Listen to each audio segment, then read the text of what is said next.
I sat watching the clock on the wall, the seconds ticking away, turning into minutes. Finally, I admitted to myself she wasn't going to come.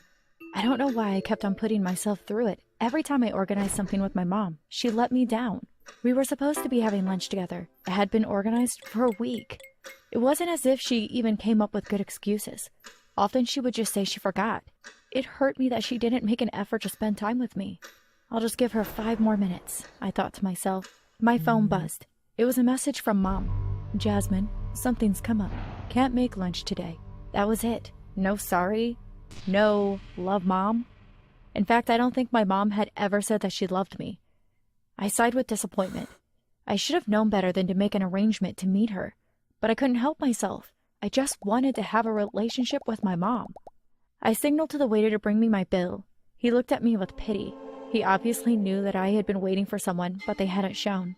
But before I go on, make sure you like and subscribe and hit that notification bell to make sure you don't miss any shocking stories. I really miss my mom. Since my parents' divorce, I hardly ever saw her. She only lived a couple of streets away from us, but she might as well been on the other side of the country. When Mom moved out, she told me that I was going to live with my dad. I cried when she said that. But I want to live with you, I told her. You will be able to visit as often as you want, she told me. But it never worked out that way. Whenever I tried to contact her, she was always busy.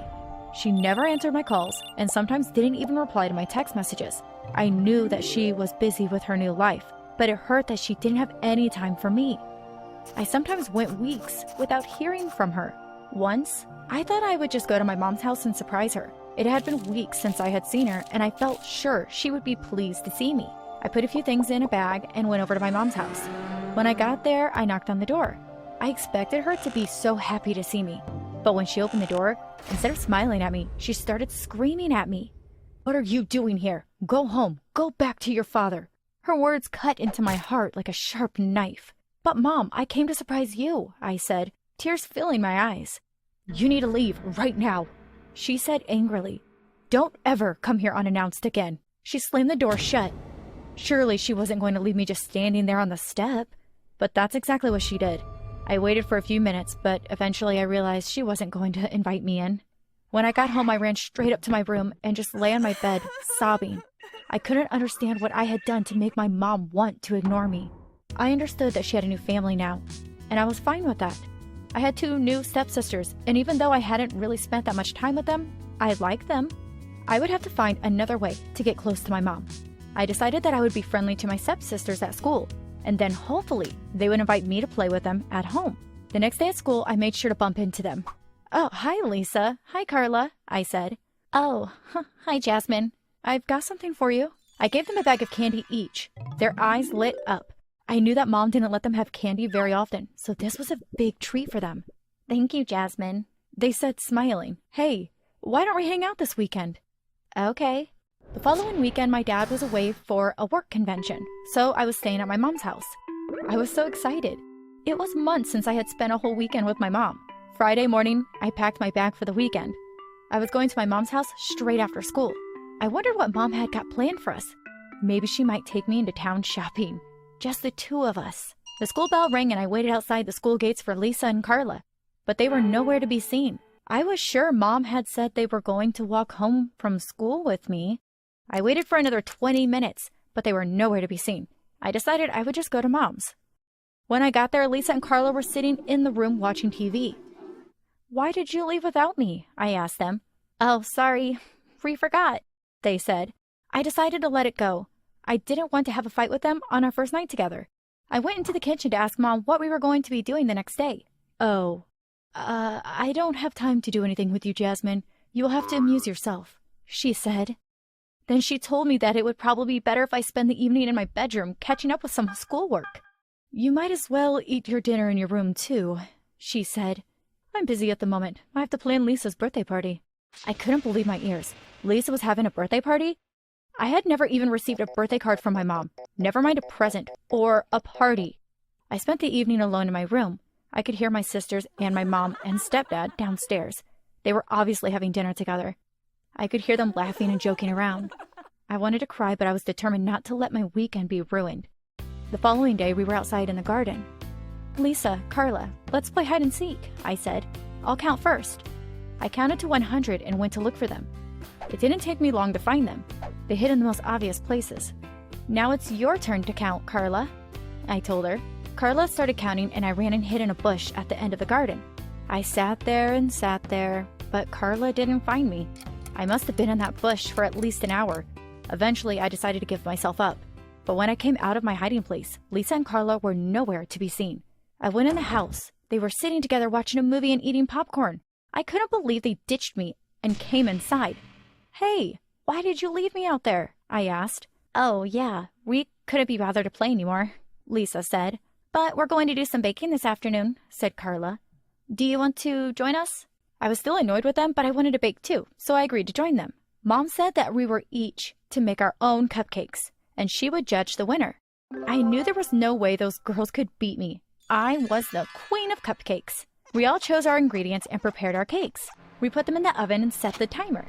The smell coming from the kitchen was amazing. I couldn't wait for Mom to try one of my cupcakes. When they were ready, Mom set them out on a plate. She tried Lisa's first. "Oh, Lisa, darling, that is delicious. So sweet and moist," she said. Next was Carla's. "Carla, the chocolate filling in your cupcake is perfect. Well done." Now it was my turn. I smiled as my mom took a bite of my cake. "Ugh, yuck," Mom said as she spat the cake out. "That tastes disgusting." When Mom left the kitchen, I turned to my two stepsisters.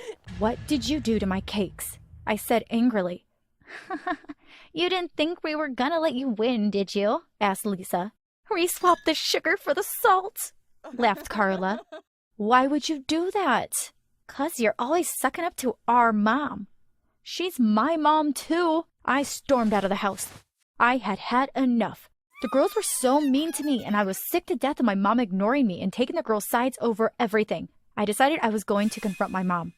I got my chance the next day. The girls had gone to their friend's house, and it was just Mom and me at home. "Mom, why don't you ever want to spend time with me? What have I done wrong?" I asked her. "Don't be silly, Jasmine," she said. "Now, I have lots to do, so just go to your room." "See? You're doing it now," I shouted. "Why don't you want me near you?" "Okay, fine," Mom shouted. "If you want to know the reason, then I'll tell you. You're not my real daughter." I couldn't believe what she was saying. Not her real daughter? Mom went on to tell me that my dad had cheated on her with another woman called Stacy. She said that I was Stacy's baby, but she had left without a word, leaving my dad and my mom to bring me up. It's no wonder that she hated me. I was a constant reminder that my dad had cheated on her. "But you were the only mom I've ever known," I said. "I want to spend time with you." Mom agreed to let me still come and visit her. It was slow going at first, but eventually things started going well between me and my mom. Even my stepsisters were nicer to me. I began to spend every weekend at my mom's house and even a couple of evenings in the week. At first, my dad was fine with me being at my mom's house so much, but one day he got really angry with me. "Jasmine, enough is enough. You are spending too much time at your mom's house. I forbid you to go there." "You can't stop me," I screamed at him. "She's my mom." "I can stop you, and I will," Dad screamed back. I was so confused. Why was Dad acting like that? "Why are you being like this, Dad?" I asked. Then Dad told me the most shocking thing. He said that it was Mom that had cheated on him first. The only reason he had cheated with Stacy was to get his revenge on my mom. I didn't know what to believe. Was my mom telling the truth, or was my dad? I knew there was only one way to find out for sure. I would have to take a DNA test. At least then I would know which one of my parents was my blood relative. The envelope came and I opened it. My hands were shaking with nerves. I read the results of the test. No blood relationship to either parent. What on earth is happening? How can I not be related to either my mom or my dad? I thought. I knew the only person that could know the truth was Stacy. I had to find her and ask her what had really happened. I found her number in Dad's phone and called her. I asked her to meet me at the park. When I got there, I saw her sitting on a bench. I got straight to the point. "I want to know who my real parents are," I told her. "I'm sorry, Jasmine, I have no idea," Stacy said. "I'm not your biological mom." My jaw dropped. Okay, so first, Mom wasn't my real mom. Then Dad wasn't my real dad.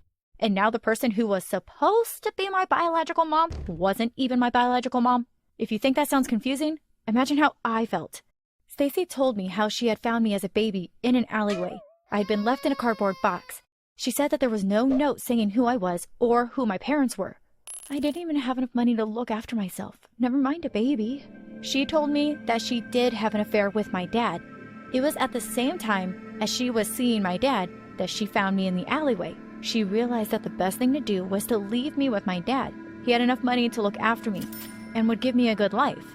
So after all that, I was still none the wiser. I had no idea who I was or where I had come from. I knew that I was going to have to tell my mom and dad what I had found out. I told Dad first, and then went to see my mom. They were both a bit surprised, but they agreed that they still wanted me in their lives. So that is what we decided to do. I now spend half my time with my mom, and the rest of the time with my dad. Turns out that Dad had been telling the truth. My mom had cheated on him first, and then he cheated with Stacy. I guess they're both as bad as each other. Maybe one day I will find out who my real parents are, but for now, I'm just happy spending time with the ones that I've got.